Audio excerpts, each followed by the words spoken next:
bunun en önemli kanıtıdır. Sayın Cumhurbaşkanı, kapsamlı çözüm ortağı olarak ASPAD, Pakistan Silahlı Kuvvetleri'ni hiçbir zaman Türk Silahlı Kuvvetleri'nden ayrı tutmamıştır.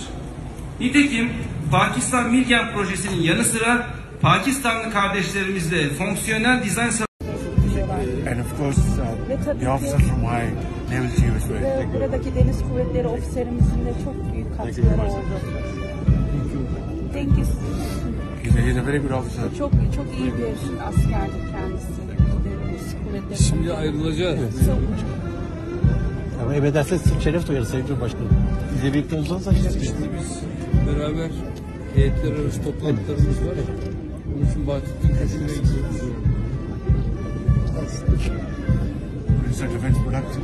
Evet, Savunma Üretim Bakanı. Üretim Başkanı, Ticaret Bakanı. Ticaret Bakanı. Alo. Our ambassador. Ve Büyükelçimiz de burada var bizlerle. And our information.